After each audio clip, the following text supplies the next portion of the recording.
Greg, it's Bob and Tony here in Eastern Connecticut. Welcome back to the show, Greg. Hi, Greg.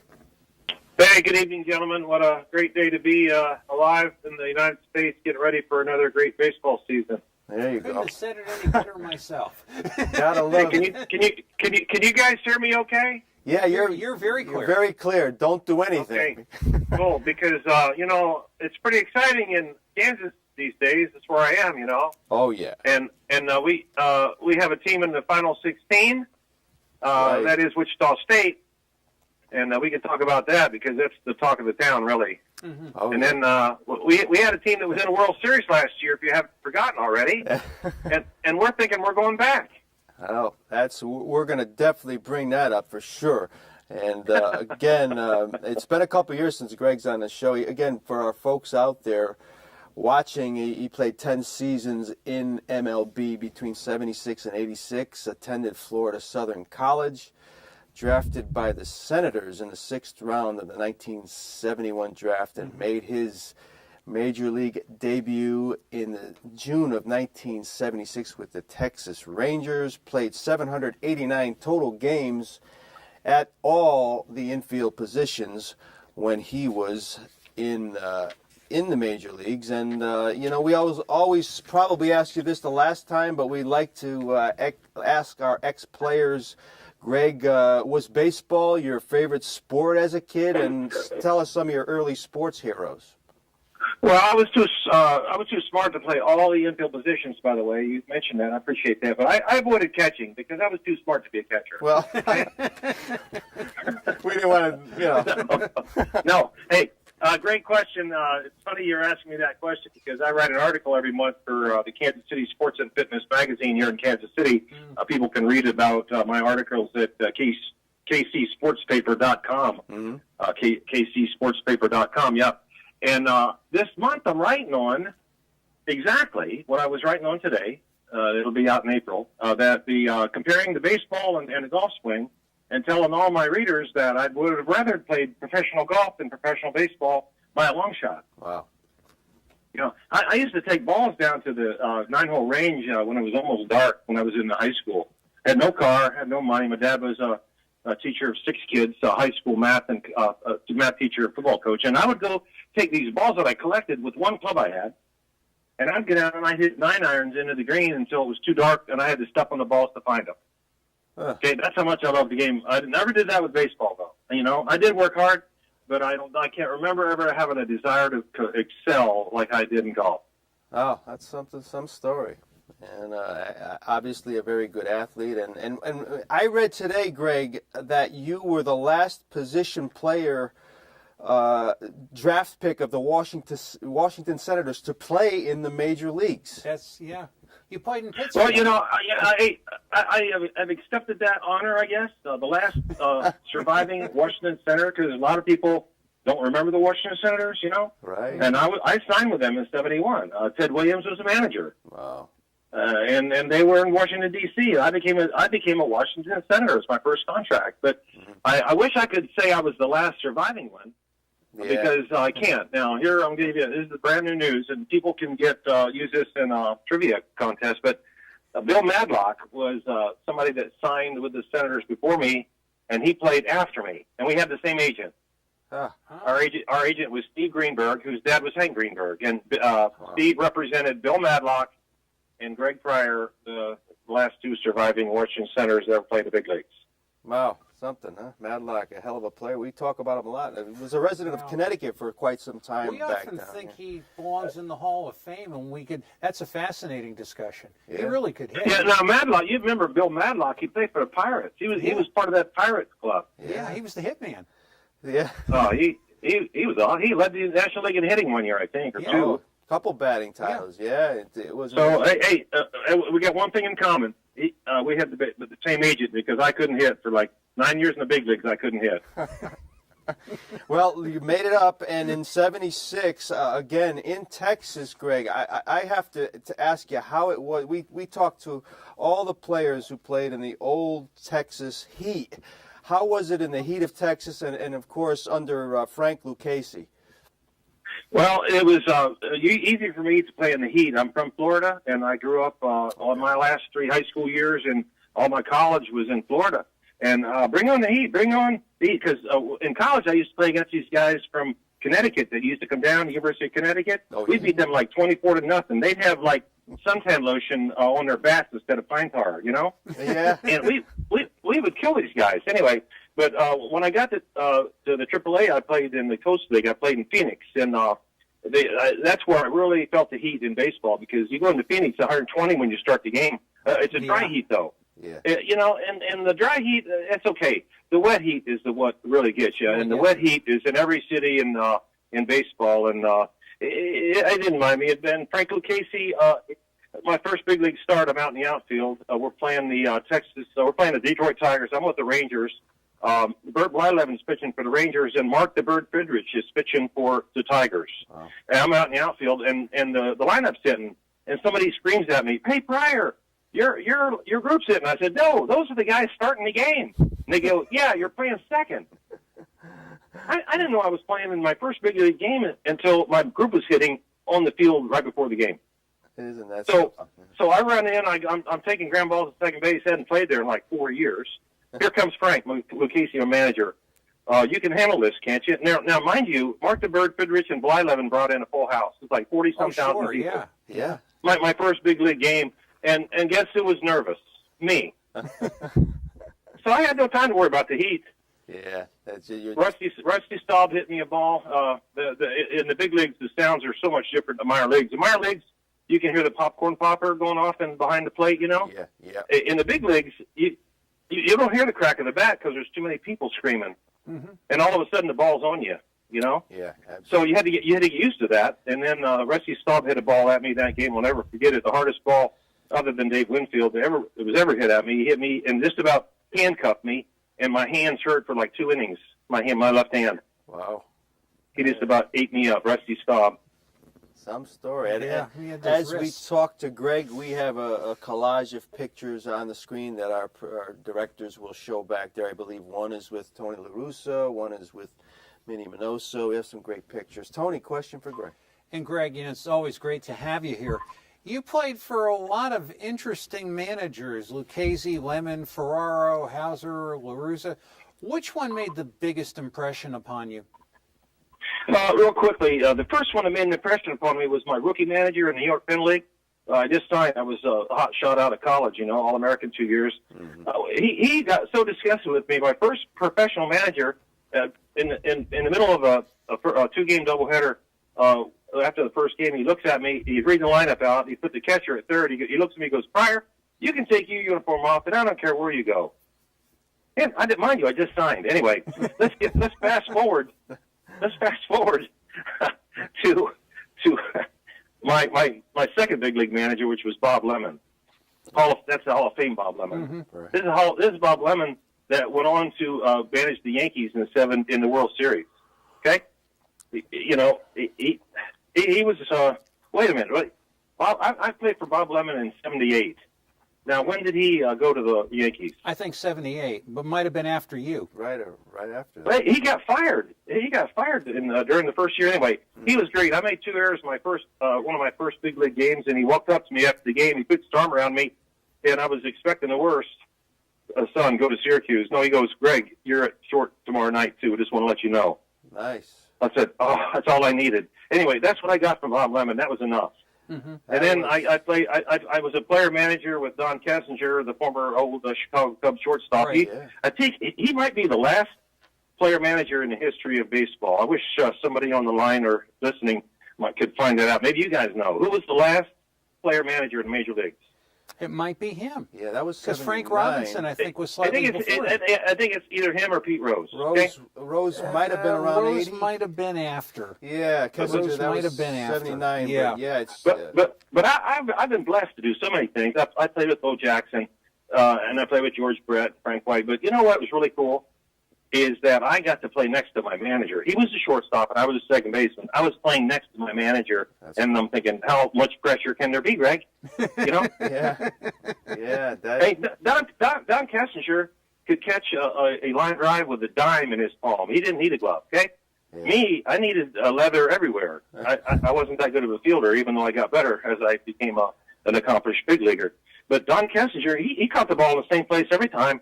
He made the perfect throw to second base every time. What a thrill.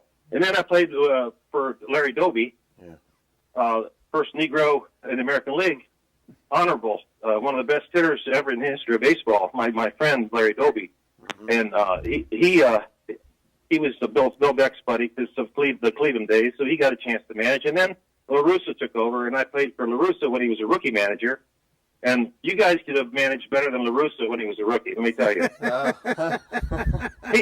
He'd jump on the front step of the dugout and turn back to us on the bench and go, was he out or safe? Was he out or safe? Oh, boy. It's like, we were looking at each other like, he's supposed to know that. He's our manager. Hall of Fame now. Right? First things can improve. Yeah. No. Tony traded me to the Royals in 82. He told me, Pryor, you're not going to make my team. I said, well, release me. No, we're bringing to spring training. So they traded me to the Royals in 82. And in 84, we won the American League West, and I played 120-some games. And he sent me a nice note. Said, Greg, I'm very proud of your accomplishments. Way to go. And I thought that was really nice. That is nice. That is nice. And then, my last manager was Dick Hauser. And he was my buddy. He helped me get a paycheck for 5 years. That's why I love him. Yeah, we always had the impression, Greg, that you played almost 5 years under him. He was a very good baseball guy, well respected. He was a baseball nice man. That's the impression we always got here on the East Coast. Well, the great thing about Dick was that everybody really liked him, except the umpires. He had a little bit of Billy Martin in him. I love that part of Dick. He had a few managers that he just didn't like their personality. Even if they called the right call, he would go out and yell at them because he didn't like them. Okay. So, but he said very few things after games where we would not do so well. He'd walk in, he'd use the word P, and then 3 letters after that, P on it, and then he says, "Get him tomorrow," and that was it. Mm-hmm. There was no. You guys are better than this. You guys can overcome this. The worm will turn. Players that are around the big leagues, if they can't manage themselves, if they can't wipe their own noses, they're not going to be on a winning team. Winning teams do not lead a lot of clubhouse meetings. When you have clubhouse meetings, it's like getting Congress to talk to each other. Yeah, Yeah, right. Good point. I can't put it any better than that. And, of course, we'll get the 85 team. Tony, question. Yeah, and as far as being with the Royals, now you were actually, if I understand it, you were lockering next to George Brett during the Pine Tar game? Yeah, when I got to the Royals, traded, I didn't like the Royals because the White Sox and the Royals had some great rivalries. So here I am 4 years hating the Royals in Chicago, the White Sox, and I get traded to the people I hate. So when I showed up to the clubhouse the first day, I had to go in. I had to go shake their hands for the first time in my life because I wouldn't talk to them during the season. I didn't run and talk to any of them because, they were good and they beat us, and I didn't like it. So somebody runs up to me, the clubhouse guy, and he goes, what number do you want, Pryor? He says, we're leaving for Baltimore in a week, and we need to make your uniforms. I said, I don't know. Give me any number. I don't care. Because I wasn't a numbers guy. Well, my friend Jamie Quirk, who was on the team at the time, he runs over and he shakes hands. He's the only guy I knew because I was with him in the instructional league. Mm-hmm. And he goes, Pryor, what are you doing? I said, I'm picking my number. He says, take number 4. I said, why? He said, you'll lock her next to George Brett. Well, 4, 5. I said, okay. I said, give me number 4. So when we go to Yankee Stadium for the Pine Tar game, they always put number 4 and 5 and 6 and 7 in order, and I'm next to 5, which was George. During the game, Hauser sent me to the bullpen to warm up pitchers because they had both catchers in the game. So I saw the Pine Tar home run that was in the top of the ninth to put us up 1-1. I saw that from the bullpen. Wow. Only time in my minor league and major league career I was ever in the bullpen was in Yankee Stadium on the Pine Tar game. Yeah. Wow. So after the event, I go into my locker, which was next to George's, and there's like all the Subway 64 was around my locker. You couldn't get near my locker because all these people wanted to talk to George about what he was thinking. So after about an hour of me sitting and talking to Hal McRae across the clubhouse, I go over to my locker, and George is sitting there with his head down. I say, hey, George, what's wrong? He goes, what do you think? I lost the homer. We lost the game. I said, well, think of the bright spots. He said, what bright spot? I said, there's going to be a pine tar company that's going to come to you and give you a lot of money to endorse their pine tar. You're going to get a huge endorsement out of this.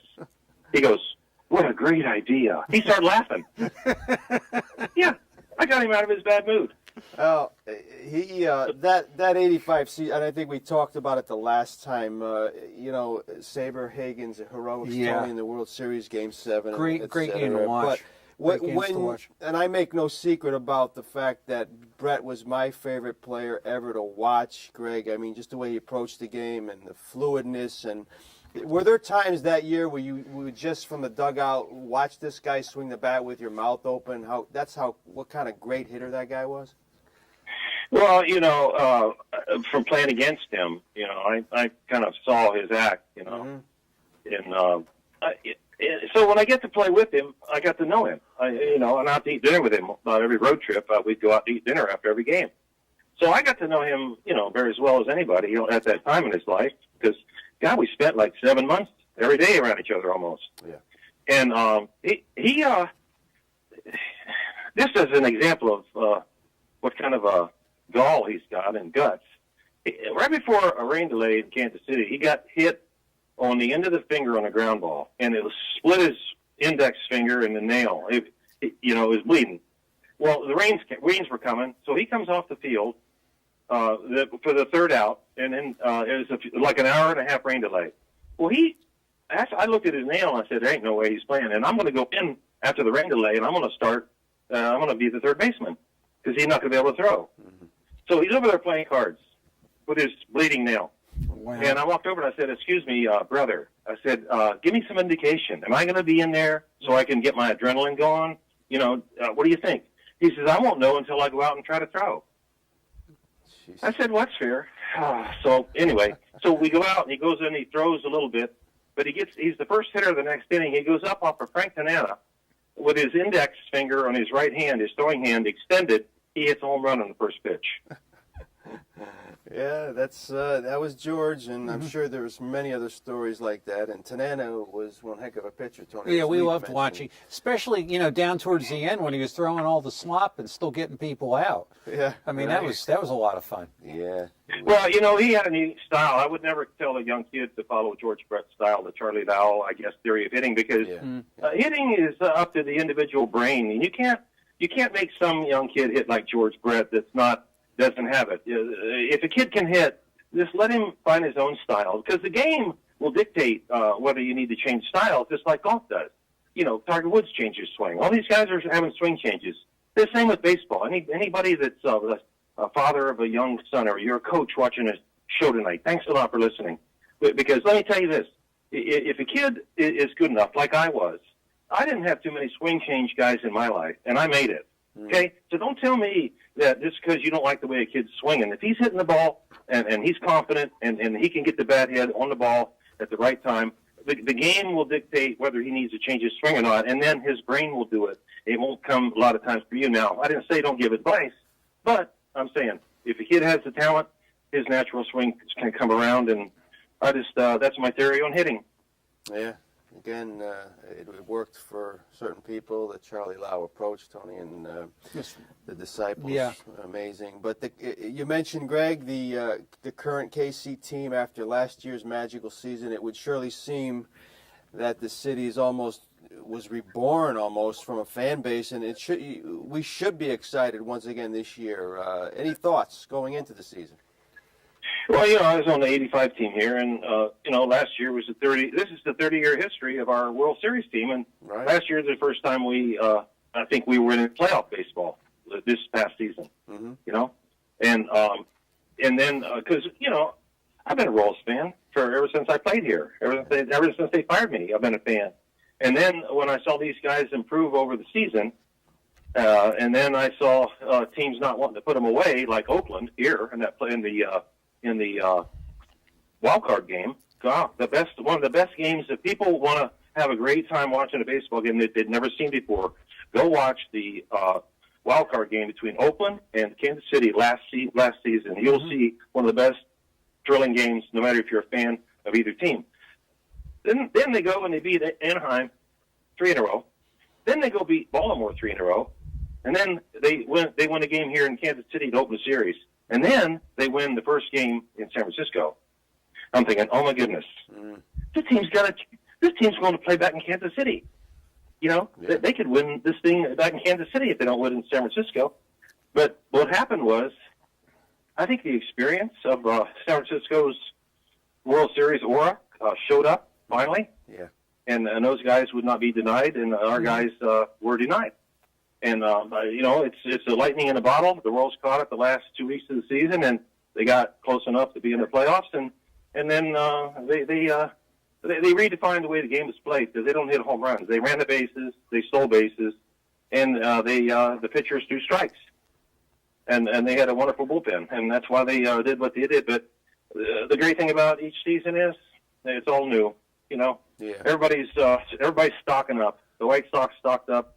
The Tigers stocked up, the Indians. Every team should be better in our division, so it's going to be a real great baseball race for the Royals this season. Yeah, it'll be very interesting to watch. We have a few more minutes with former Major Leaguer Greg Pryor, and again, looking at some of his ex-teammates, Tony, we've talked about Hall of Famers like Gaylord Perry and Blyleven and Carlton Fisk, and it was quite the experience in all the different towns, and of course many MNST alumni he played with, as far as Ron Bloomberg, Buddy Biancalana, etc.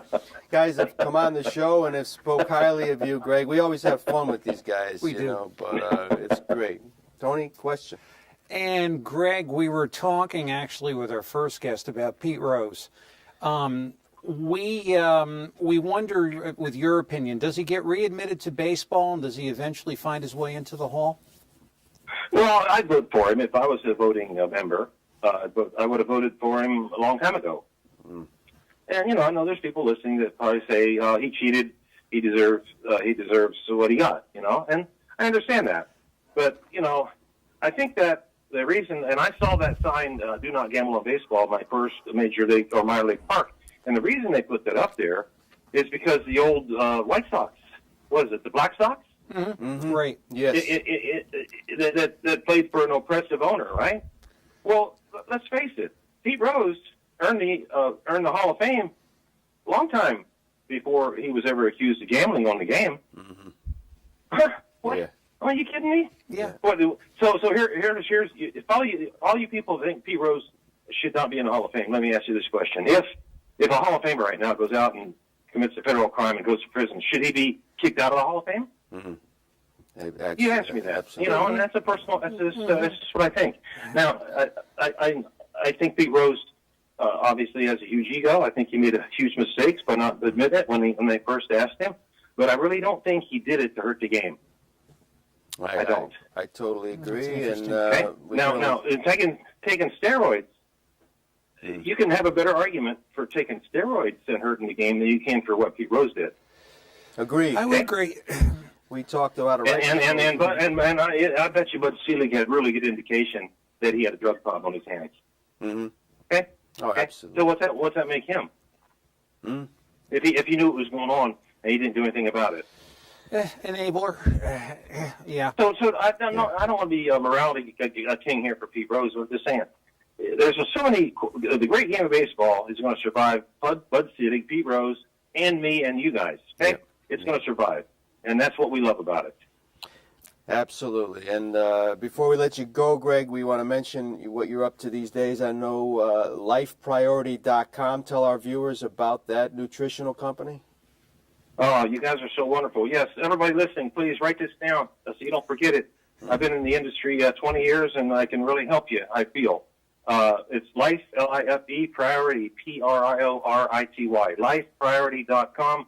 You can email me at customer service at lifepriority.com. Tell me that you heard me on this show, and I'll do something really special for you, okay? There you go. It's customer service at lifepriority.com. Yeah, Thanks a lot. We'll definitely get this interview up on YouTube, and it'll get more we'll get it publicity. And also check out Greg on Facebook.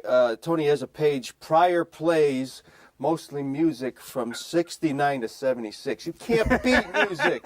You can't beat the best period of music from that era. era. People have Hey, to get into it. hey, there's songs on there that you guys probably haven't heard since you weren't born yet. You know? Well, No, we were. but We were driving, listening on the radio. But anything between 70 between and 80 ball games. I mean, Greg, that you can't get anything better than that. But again, we want to thank you again for coming on the show, and maybe we can catch up during the season and check in how things are going in Kansas City and see how you're doing personally, etc. It's always a pleasure to have you on the show, Greg, and we'll be in touch before then. We had a lot of fun. Greg. Yeah. Hey, make sure that the Royals are not in last place when you call me. Okay. I'm going to pray for that just to get you on the show. Okay. All right, Greg. All right. Good night, All right, and thanks thanks, for guys. coming on. Take care now.